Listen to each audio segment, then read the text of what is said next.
السلام علیکم ورحمۃ اللہ وبرکاتہ۔ الحمد للہ رب العالمین والعاقبۃ للمتقین والصلاۃ والسلام علی رسولہ الکریم۔ اعوذ باللہ من الشیطان الرجیم، بسم اللہ الرحمن الرحیم۔ لقد کان لکم فی رسول اللہ اسوۃ حسنہ۔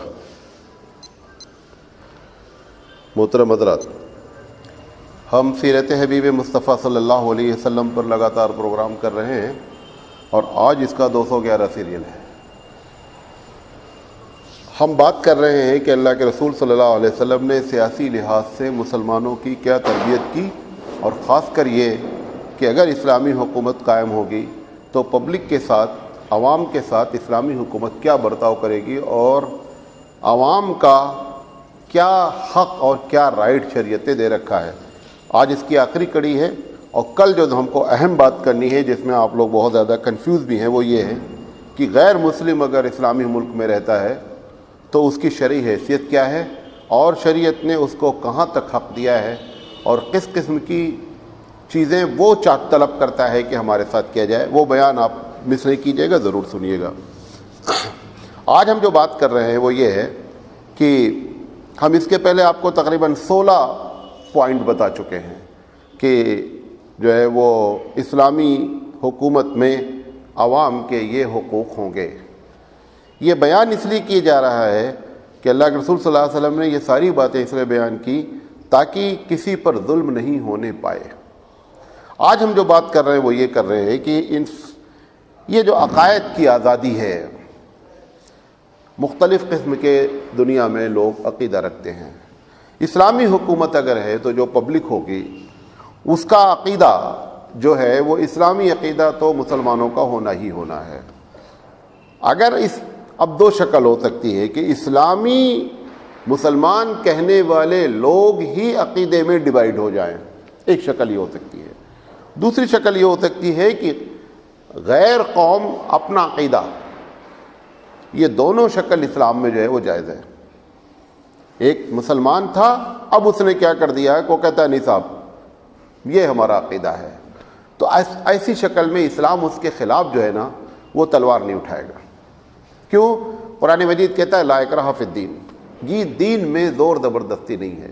یہ تو لوگوں نے جو ہے بدنام کرنے کے لیے کہ اسلام جو ہے تلوار کے بل پر پھیلا، کوئی اس کو آج تک تاریخی لحاظ سے ثابت نہیں کر سکا۔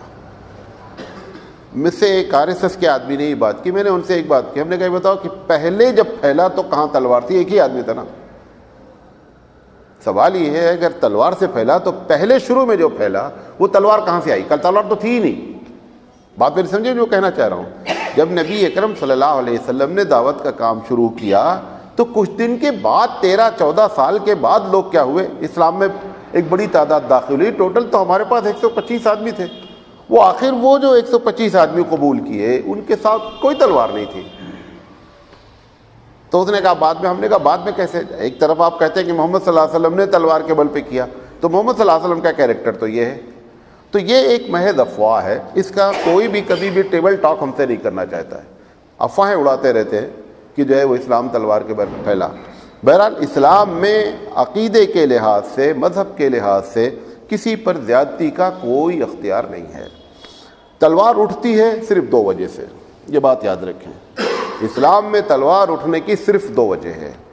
ایک وجہ یہ ہے کہ انسانیت پر ظلم ہو رہا ہے اور ہم ظلم کو روکنے کی صلاحیت رکھتے ہیں۔ اس سے کوئی بحث نہیں، مسلمان ہے، کرسچن ہے، ہندو، اس سے کوئی بحث نہیں۔ پوری دنیا میں انسانیت پر اگر ظلم ہو رہا ہے اور اسلامی مملکت اس بات کو آنکتی ہے، اندازہ کرتی ہے کہ ہم اس ظلم کو طاقت سے روک سکتے ہیں تو وہ تلوار اٹھائے گی، نمبر 1۔ نمبر 2، اسلام اس وقت تلوار اٹھائے گا جب اسلام اور مسلمانوں پر کوئی دوسری طاقتیں کیا کریں گی؟ حملہ کر دیں گی۔ ورنہ اسلام پھیلانے کے لیے، زمین بڑھانے کے لیے، ملک کا رقبہ چوڑا کرنے کے لیے تلوار نہیں اٹھے گی۔ یہی 2 ہی وجہ ہوتی ہیں تلوار اٹھانے کی۔ اللہ کے رسول صلی اللہ علیہ وسلم نے جو تلوار اٹھائی جب مسلمانوں پر ظلم ہوا تو آپ نے تلوار اٹھائی۔ جب مسلمانوں کی فوجوں پر لوگوں نے اٹیک کر دیا، یا یہ پلاننگ کی گئی کہ اچانک چلو حملہ کر دیا جائے، تو اس سے بڑھ کر کے پہلے ان کو روکنے کے لیے بقیہ اس کے علاوہ تلوار اسلام میں اٹھتی نہیں ہے، یہ بات یاد رکھیں۔ جو پہلی بات کہی ہے اس کے لیے اسلام مسلمان ہونا شرط بھی نہیں ہے، پبلک انسانیت اس کے لیے کیا ہے۔ ہم نے آپ کو مثال بھی دی تھی کہ محمد بن قاسم کے حملہ کرنے کی وجہ ایک غیر مسلم عورت کا دہائی لگانا تھا کہ اسلامی جیسی مملکت موجود ہے اور ہماری عورتوں کی عزت محفوظ نہیں ہے، اس بنیاد پر وہاں پہ جنگ کی گئی تھی۔ تو یہ جو ہمارے اوپر بات کہی جاتی ہے کہ اسلام تلوار کے بل پہ پھیلا، اس کی کوئی ہمارے پاس حقیقت نہیں ہے۔ اچھا، اب یہ جو بات میں نے آپ سے کہی دوسری بات کہ اسلامی مملکت میں ہوتے ہوئے ایک آدمی اپنا عقیدہ ایک ایسا پیش کر رہا ہے جو اہل سنت والجماعت کے خلاف ایک عقیدے کی بات کر رہا ہے، تو ان کو ایسا نہیں کیا جائے گا کہ دبا۔ حضرت علی رضی اللہ تعالیٰ عنہ کے زمانے کا یہ واقعہ ہے، حدیث بھی ہے اللہ کے رسول صلی اللہ علیہ وسلم کی، علی کہ تمہارے وقت میں ایک ایسی قوم نکلے گی جو عقیدے سے الگ بات کرے گی اور وہ تم سے جنگ بھی کرے گی۔ یہ بھی بس اللہ کے رسول صلی اللہ علیہ وسلم کی پیشین گوئی ہے۔ یہ خوارج کے بارے میں پیشین گوئی تھی، حضرت علی رضی اللہ تعالیٰ عنہ کے زمانے میں خوارج پیدا ہوئے۔ یہ خوارج دماغ ہے خارج کی، خارج کے معنی ہوتا ہے نکل جانا، ایگزٹ۔ اہل سنت والجماعت سے جو نکل گئے ان کا نام خارج رکھ دیا گیا، لہذا ان کا نام کیا ہو گیا؟ خوارج۔ نکلے اہل سنت والجماعت سے نکلے ہوئے ٹوٹے ہوئے لوگ، خارج۔ ان لوگوں نے حضرت علی رضی اللہ تعالیٰ عنہ کی مخالفت کی اور حضرت علی کے کفر کا فتویٰ دیا۔ حضرت علی رضی اللہ تعالیٰ عنہ نے ان کو کہا دیکھو ایک بات بتا دیں، تم جو عقیدہ رکھتے ہو اپنی جگہ پر عقیدہ رکھو، لیکن تم اگر اس کی بنیاد پر شرارت کرو گے، یعنی کیا شرارت سے مراد؟ اگر تم ہم پر اٹیک کرو گے تو ہم اپنا ڈیفنس کریں گے۔ آپ نے جو الفاظ فرمایا کونو حیث شئتم، دیکھو جہاں ہو وہیں رہو، جہاں ہو، وارننگ کے الفاظ ہیں، جہاں ہو وہیں رہو۔ وبیننا وبینکم اللہ تسفکوا دما، ہمارے اور درمیان میں یہ ہے کہ ہم ایک دوسرے کا خون نہیں بہائیں گے۔ پھر آپ نے فرمایا ولا تقطعوا سبیلا، اور ہم ایک دوسرے کے راستے یعنی بیچ میں لوٹ لینا، مار کاٹ کر لینا یہ نہیں کریں گے۔ ولا تظلموا احدا، اور ایک دوسرے پر ظلم نہیں کرے گا۔ تم اپنی بات جو کہہ رہے ہو اپنے عقیدے کی، آپ اپنا پرچار کرنا چاہے آپ اپنا پرچار کریں۔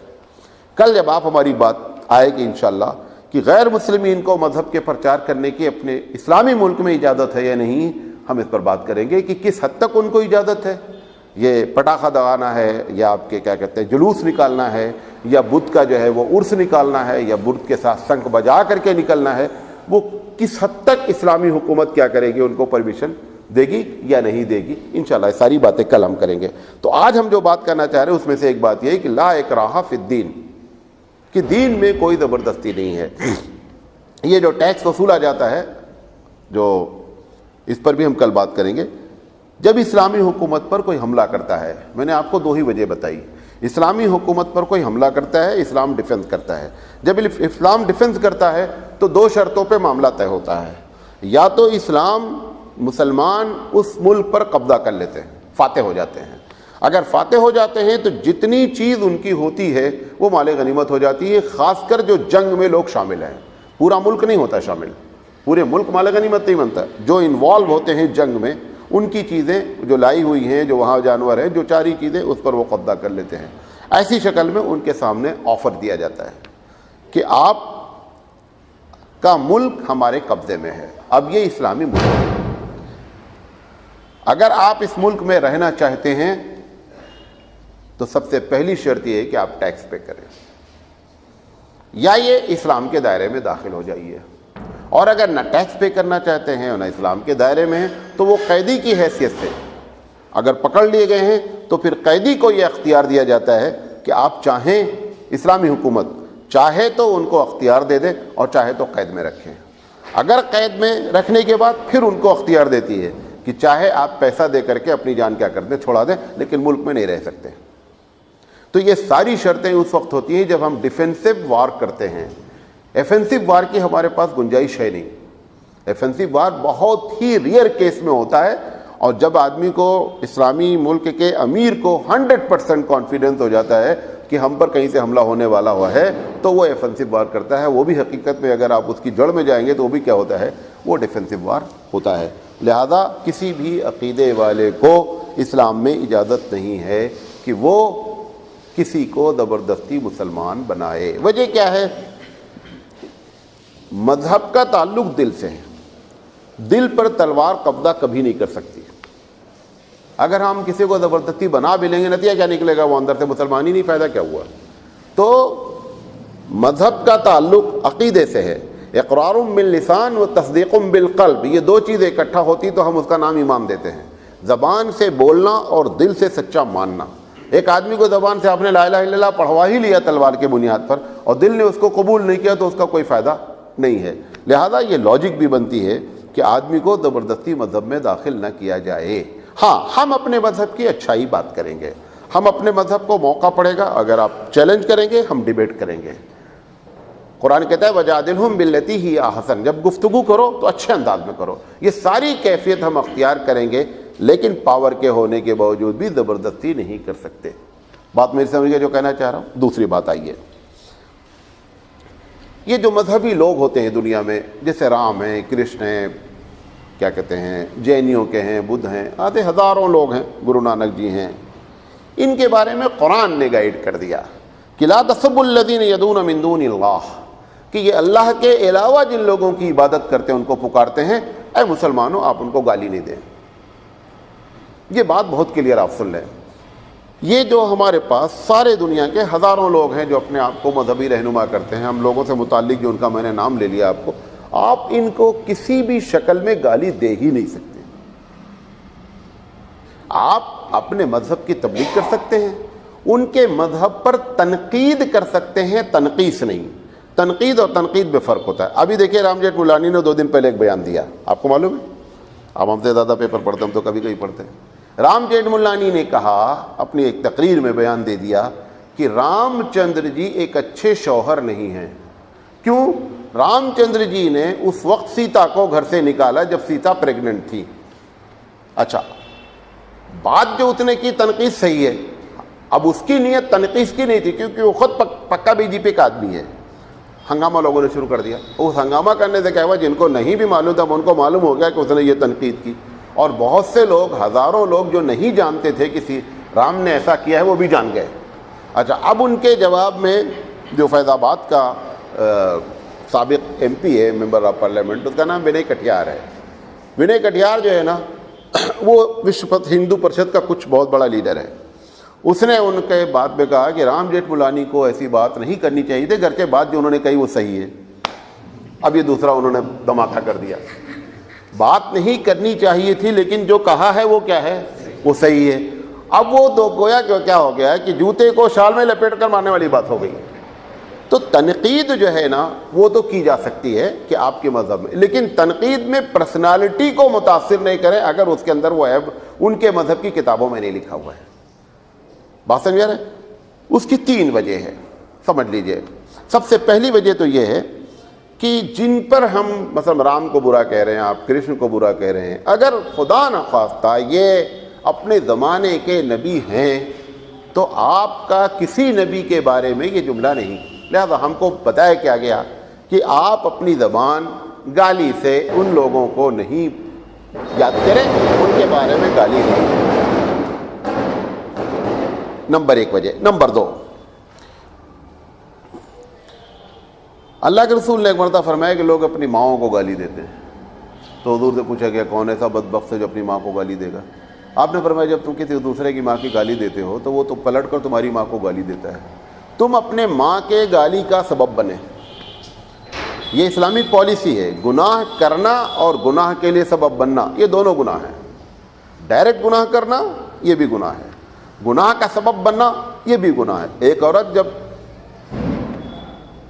بازار میں میک اپ کر کے بے پردہ جاتی ہے تو اس کا جو گناہ ہے وہ تو اپنی جگہ ہے، اس کی وجہ سے جو مرد اٹریکٹیو ہوتے ہیں اس کا بھی گناہ اس کے سر جاتا ہے، گرچہ مرد کو بھی گناہ ملتا ہے لیکن وہ سبب بنتی ہے ہمارے اٹریکشن کا، لہذا ایک اس کا گناہ الگ سے ملتا ہے، وہ گناہ اس کو ننگے پن کا الگ ملتا ہے۔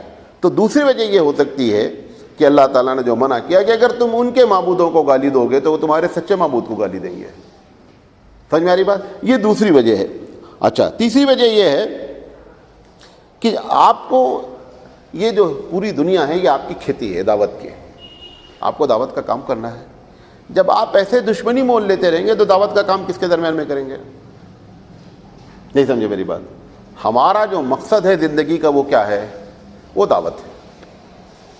ہم جو بھی پڑھیں، جو بھی لکھیں، جو بھی بزنس کریں، سب میں ہمارے پاس ٹارگٹ ہمیشہ کیا ہونا چاہیے کہ ہم ایک دائی ہیں۔ اس امت کو شاہ ولی اللہ رحمۃ اللہ علیہ تو جہاں لکھتے ہیں وہاں لکھتے ہی امت دائی، دعوت دینے والی پوری امت ہے، دین کی دعوت دینی ہے۔ اگر آپ ایسے لڑتے رہیں گے، ان کے لوگوں کو برا بھلا کہتے رہیں گے، تو آپ ان سے کبھی بھی کلوز ہو ہی نہیں سکتے ہیں، اور آپ کو دعوت کا کام کرنا ہے۔ تو جو مذہب پریچنگ کی پالیسی رکھے گا، وہ اس مذہب کو چاہیے کہ وہ ایسے سافٹ کارنر بھی رکھے تاکہ آپ کو اپنی بات کہنے کا موقع ملے۔ ہم کتنا یہ چاہتے ہیں کہ بریلوی حضرات بھی ہمارے پروگرام میں آویں، ہماری باتیں سنیں۔ وہ اب ہم نے چونکہ اتنا ان کو گالیاں دے رکھی ہیں، ہمارے ان کے معاملات اتنے اب خراب ہو چکے ہیں کہ وہ ہم کو دیکھتے ہیں تو ایسے ڈرتے ہیں جیسے شیطان سے ڈرے۔ ہم ایک گلی سے جاتے ہیں تو دوسری گلی میں جاتا ہے وہ۔ ہم نے کیا کیا کہ اب ان سے کلوز ہونے کا ہی موقع نہیں مل رہا ہے ہم سے کہ ہم اپنی بات ان کو کیا کر سکیں، سنا سکیں۔ لہذا ایسا ماحول نہیں کریں کہ آپ کو حق بات کہنے کا موقع ہی نہیں ملے۔ اللہ کے رسول کو اس کی بڑی تڑپ ہوتی تھی کہ لوگ ہماری بات تو سنیں، بھائی جو ہونا ہے بات کی بات ہونا ہے۔ اس بات سنانے کے لیے کیا کرنا پڑتا تھا کہ آپس میں لوگوں کے تعلقات کو جوڑنا ہے۔ لہذا جب اسلامک پالیسی ہوگی تو غیر مسلموں کے بارے میں ہر حال میں وہ کیا کرے گی، ایسے سافٹ کارنر ہی مرتب کرے گی تاکہ اس کو جو ہے اپنی بات کہنے کا موقع مل جائے۔ یہ جو ہمارے پاس ڈیبیٹ ہوتا ہے، ڈیبیٹ پہلی بات تو کوئی اچھی چیز نہیں ہے۔ یہ جو مناظرے ہوتے ہیں، مناظرے سے کبھی اچھے نتائج برآمد نہیں ہوتے ہیں، دشمنیاں بڑھ جاتی ہیں اور بے تکی باتیں عوام میں پیدا ہو جاتی ہیں۔ بہت خراب معاملہ ہو جائے اور بہت زیادہ حالات خراب ہو جائیں تو ڈیبیٹ کیا جا سکتا ہے، ورنہ کبھی بھی پوری دنیا میں ڈیبیٹ کے اچھے نتائج برآمد ہوتے ہی نہیں ہیں۔ ایک طبقہ ہوتا ہے دنیا میں جو ڈیبیٹ پسند مزاج رکھتا ہے، وہ بہت اپریشیٹ کرتے ہیں۔ ہاں دیکھو کیا جواب دیجیے۔ اللہ کے رسول صلی اللہ علیہ وسلم نے بہت کم ڈیبیٹ کی بات کی، بہت مجبور ہو گئے تو آپ نے کیا کیا، لوگوں سے ڈیبیٹ کیا، یا کسی کے سوال کے جواب پہ انہوں نے جو ہے وہ جواب لاجکلی دینے کی کوشش کی اور اس کو مطمئن کرنے کی کوشش کی۔ تو یہ جو میں نے بات آپ سے کہی کہ ان کے معبودوں کو برا بھلا نہ کہا جائے، اگر ڈیبیٹ کی شکل آ جاتی ہے تو اس میں اخلاق کو مد نظر رکھنا ہے۔ وہ کیا ہے، وجادلہم، اسلام ایک ایسا مذہب کہتا ہے لڑائی بھی کرو تو اچھے انداز میں کرو، لڑائی بھی کرو۔